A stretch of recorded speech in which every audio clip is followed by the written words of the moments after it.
자, 오늘 말씀 요엘서 마지막입니다. 3장 14절부터 21절까지 말씀. 요엘서 마지막입니다. 여러분들 화요일 본문 잠깐 보실까요? 2장 18절에 화요일날 우리 말씀을 나눌 때 그때 여호와께서 자기의 땅을 극진히 사랑하셨다. 이 사랑이라는 단어를 가지고 사랑과 공의를 그 첫 번째 앞부분에 함께 묵상했었습니다. 하나님의 공의와 사랑은 공존하는 하나의 속성이다라고 이야기를 나눴고요. 하나님의 공의는 어떠한 자들을 향한 것이 아니라 죄에 관한 것이었고, 하나님의 사랑은 어떠한 것이 아닌 사람들을 위한, 인간을 위한 한결같은 하나님의 속성이다라고 이야기했습니다. 이러한 부류와 저러한 부류를 미리 구분하신 것이 아니라 하나님의 사랑은 늘 인간을 향하고 있고 이 세상을 향하고 있는데, 공의의 속성이 발휘될 때는 이 죄에 대하여 하나님께서 반응하시는 속성이다라고 이야기를 나눴죠.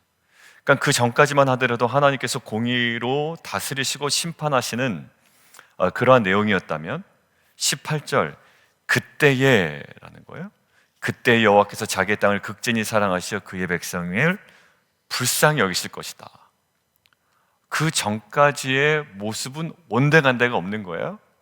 마음을 바꾸신 것이 아니라 하나님의 사랑이라는 속성은 늘 존재했고요. 무엇이 가로막고 있었죠? 죄가 가로막고 있었을 뿐입니다. 그리고 그 죄 때문에 하나님의 사랑을 사랑으로 여기지 못하고 있었던 것 뿐입니다. 징계마저도 하나님의 사랑이었고, 채찍마저도 하나님의 사랑이었고, 하나님의 호된 메시지도 사실 하나님의 사랑이었죠. 자녀들과 또 성도님들과 이야기를 나누다 보면 사랑으로 다가가는데 사랑으로 받지 못하시는 경우도 있습니다.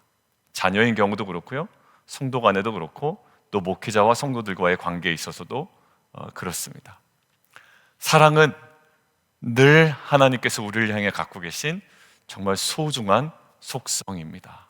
하나님은 지금도 우리를 사랑하시고, 다만 죄에 대해서는 이 공의라는 속성을 하나님께서는 온전히, 그러나 절제 있게 오래 참으시며 우리 가운데 드러내십니다. 그 완성은 어딜까요? 결국 사랑입니다. 여러분들, 그 관점에서 오늘 본문을 좀 마무리하려고 하는데요, 오늘 본문의 두 가지 장면이 또 공존하죠. 대적들을 향한 하나님의 심판, 그리고 이스라엘 백성을 향한 하나님의 구원, 동시에 진행됩니다. 18절에 산들이 단 포도주를 떨어뜨릴 것이고요, 작은 산들이 젖을 막 흘릴 거예요. 그리고 유다의 모든 신하가 물을 흘릴 것이고요, 여호와의 성전에서 샘이 흘러나온대요. 그리고 시딤 골짜기 그것이 다 될 정도라는 거예요. 뭔가 회복이고 구원이죠. 그러나 동시에 동시다발적으로 애굽은 어떻게 된대요? 황무지가 되고 에돔은 황무한 들이 된다. 이스라엘 향한 하나님의 구원과 회복, 그리고 애굽과 에돔으로 지칭되고 있는 이방을 향한 하나님의 그 심판이 지금 동시에 진행되고 있습니다. 자, 그런데 제 눈에 들어오는 것은 어디냐면 21절이에요. 21절 같이 한번 읽어보겠습니다. 시작. 내가 전에는 그들의 피 흘림 당한 것을 갚아주지 아니하였거니와 이제는 갚아주리니 이는 여호와께서 시온에 거하심이니라. 이 부분을 묵상하는데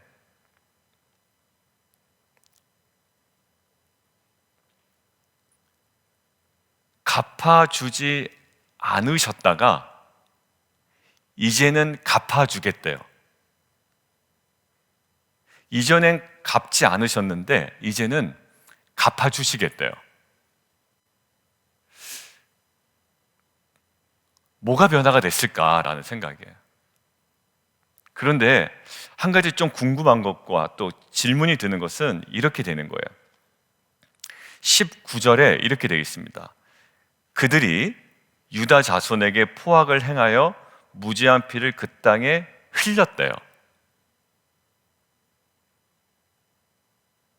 저는 이것으로 피 흘림 당한 것을 갚아줄 만한 조건이 다 성립되었다고 생각이 들었어요. 쉽게 얘기하면 그놈들 나쁜 짓 한 거예요. 그러니까 하나님께서 당연히 갚아주셔야 돼요. 맞죠? 그런데 갚아주지 아니하였다가 이제는 갚아주시겠대요. 이것이 즉각적이지 않고 수시로 진행되지 않는다라는 거예요. 그놈들 잘못할 때마다 하나님께서 바로 갚아주시고, 대적할 때마다 하나님께서 또 보수하시고 대적하시고, 이렇게 진행되는 것이 아니었다라는 거예요.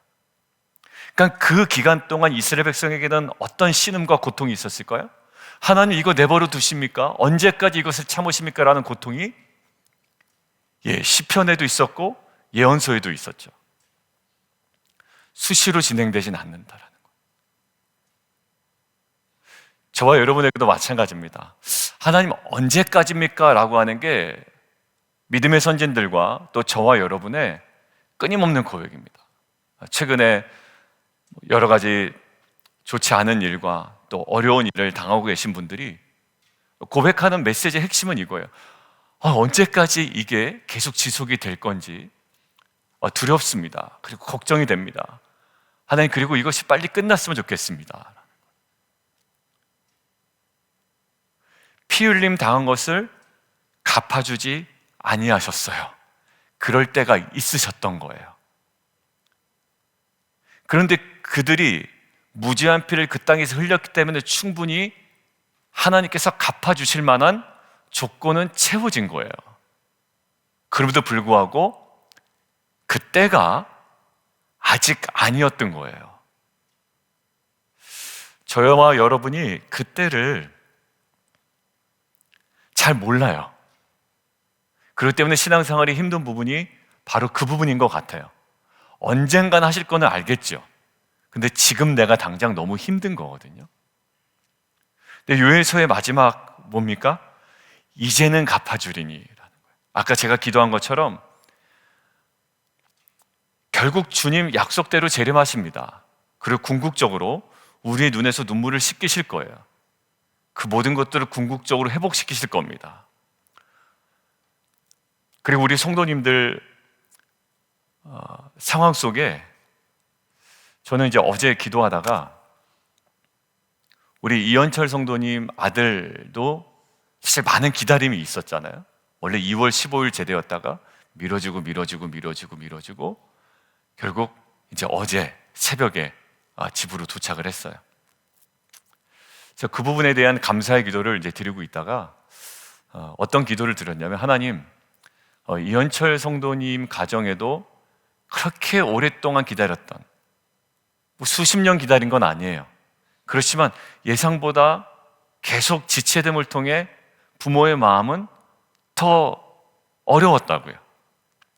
근데 결국 그때가 왔잖아요. 하나님의 각 가정에게 주셨던 그 언약의 말씀도 결국 이렇게 그때가 돼서 이것이 하나의 2024년도에 우리 공동체에 하나의 신호탄이 되었으면 좋겠습니다.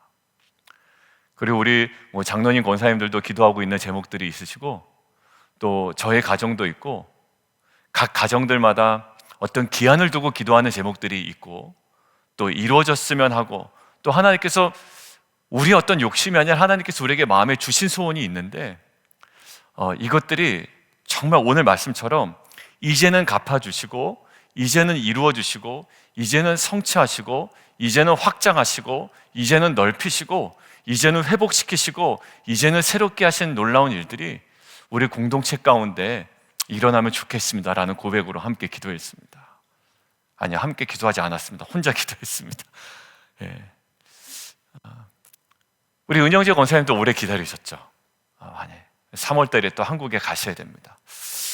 이제 갚아주리니. 힘들었어요. 성도님들이 한 분 한 분들이 힘들었어요. 그리고 우리 자녀들도 참 힘들었습니다. 저희 집 그 아이들도 그렇습니다. 그런데 하나님 이제는 갚아주세요, 이 말이 생기는 거예요. 이 말씀에 붙잡고 하나님 이제는 좀 응답해 주세요. 이제는 회복시켜 주세요. 이제는 새롭게 해주세요.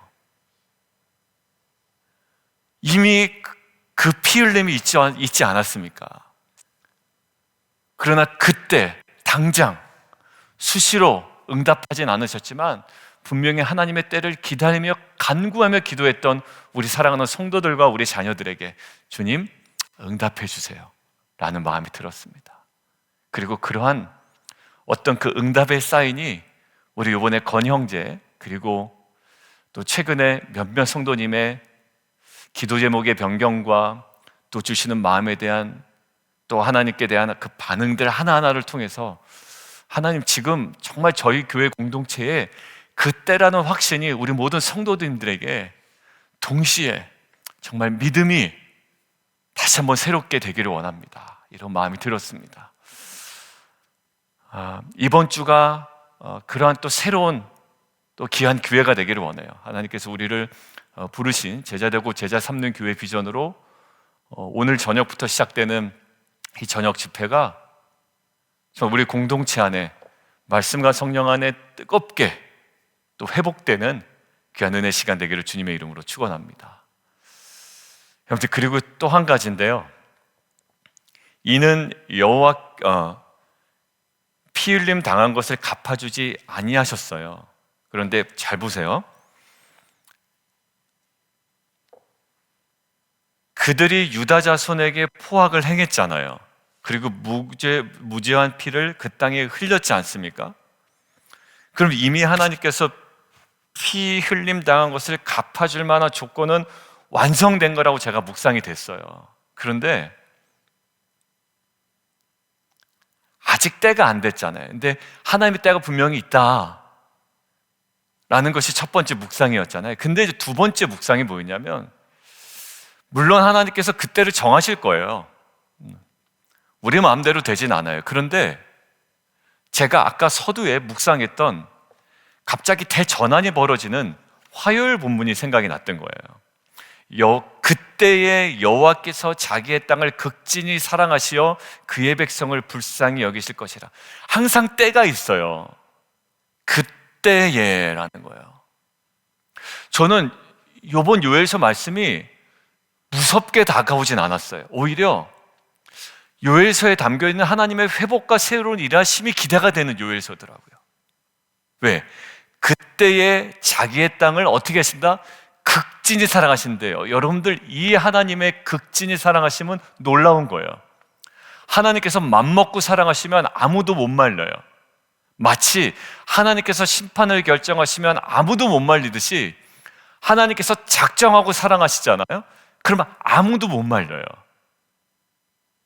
근데 거기에 그때에 사랑하셔요 백성을 불쌍히 여기신대요.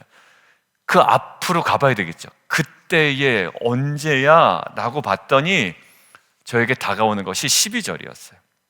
여호와의 말씀에 너희는 이제라도 금식하고 울며 애통하고 마음을 다하여 내게로 돌아오라. 너희는 옷을 찢지 말고 마음을 찢고 너희 하나님 여호와께로 돌아올지어다 라는 거예요. 그때가 그때였던 거예요. 물론 그때를 우리가 막 결정할 수는 없어요. 근데 하나님께서 작정하신 그때가 어느 때인지는 우리에게 요엘서가 힌트를 계속 주고 있어요. 이상하게 하나님께서 갚아주지 아니하세요? 그런데 이제는 갚아주시겠대요. 자, 이것들을 묵상하는데 여러분들, 그들이 이제 황무지가 되고 황무한 들이 되고 하나님께서 그들이 행한 포악에 대하여 지금 갚아주시겠다라는 거 아니에요? 그러니까 우리 땅 회복된 거는 별개로, 이 유다 땅 회복되는 것과는 별개로 이 나와 전혀 상관없는 저쪽의 상황이 변화되는 거 아닙니까? 묵상이 그렇게 되더라고요. 하나님께서 우리를 사랑하셔서 우리 안에 회복을 주시는 것은 당연한 거고요. 지금 동시에 일어나는 게 뭐라고요?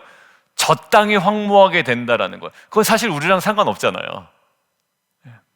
근데 이것이 동시에 이루어지는 거예요. 근데 그건 이미 하나님께서 갚아주셔야 되는데 하나님께서 그러지 않으시다가 이제 그 상황을 변화시켜 주겠다라는 묵상이 되는 거예요.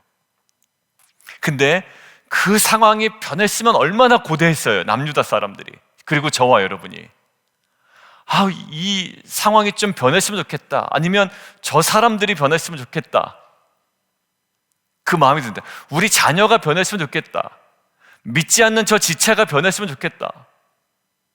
저 신앙이 없는 저 무리들이 변했으면 좋겠다. 아니면 저렇게 하나님을 대적하는 저 지역사회에 저렇게 황폐한 저 땅들이, 저 문화가 변했으면 좋겠다. 이런 거 아니에요? 그런데 하나님께서 저에게 뭐라고 말씀하시냐면 그것이 변화될 거야. 그런데 그때는 언제냐면 네가 변화될 때, 이 말씀하시는 거예요. 여러분들, 저 애굽과 저 에돔이 황무하게 될 때는 언제입니까? 물론 하나님의 정한 때예요. 근데 그때는 언제입니까? 내가 변할 때. 내가 옷을 찢는 수준이 아니라 내가 마음을 찢고 여호와께 돌아갈 때, 그때 단순한 나의 회복뿐만 아니라 정말 저놈들 하나님께서 뭔가 갚아주시면 좋겠는데라고 했지만 전혀 변화되지 않았던 그 상황들이 이제는 하나님께서 이제는 갚아줄 그때가 되었다라고 말씀하시는 거예요. 나는 좀 저 사람이 변했으면 좋겠어요. 그리고 저 사람은 반드시 변해야 돼요. 그리고 너무 답답할 때도 있어요, 제 자신도. 그렇지만 어제 하나님께서 다시금 말씀하시는 메시지는 뭐냐면 네가 변하면, 네가 옷을 찢는 수준이 아니라 마음을 찢는 수준으로 정말 돌아오면 네 땅의 회복뿐만 아니라 그 에돔과 애굽 땅에 그 네가 꿈꿨던 변화, 그리고 하나님이 싫으면 반드시 이렇게 하셔야 되지 않아? 라고 했던 그 땅의 일들이 일어날 거야 라는 거예요. 하나님 일하신다라는 거예요. 하나님 참 감사하지 않아요? 하나님 때를 정하시고 하나님 마음대로 하세요. 그렇지만 하나님은 그 때를 나의 삶의 변화의 때와 맞물려 역사하신다라는 것은 사실 우리에게 주시는 은혜이고 또한 도전입니다. 그러고 보니까 최근에 만났던 성도님들의 또 성도님의 이야기를 들을 수가 있었어요. 자녀를 위한 기도의 제목을 가지고 계속 기도하다 보니까 자녀의 어떤 성품의 변화를 먼저 기도해야 되겠다는 마음을 주셨대요. 그런데 그것들을 가지고 또 기도하다 보니까 그게 아니라 내 안에 있는 굳은 마음이 제하여 전달하는 내가 먼저 변해야 된다는 생각이 들어요. 딱 요 말씀이 생각이 나더라고요. 요 말씀을 보는데 그분의 나눔이 생각이 나더라고요. 지금 이 애굽과 에돔이 뭔가 이렇게 변했으면 좋겠잖아요. 하나님께서 뭔가 일을 하셨으면 좋겠잖아요, 그 땅에. 근데 언제요? 충분히 하실 수 있어요. 하셔야만 돼요. 그런데 전에는 갚아주지 않으셨지만 이제는 갚아주겠는데, 그게 이틀 전에 그때에 하나님께서 우리에 대한 사랑을 아낌없이 쏟으시면서 동시에 행하시는 일들이었다라는 거예요. 자녀 언제 변할까요? 네, 내가 변하면, 부모가 변하면. 그 최상훈 목사님 기도 제목, 그 영상 보셨죠?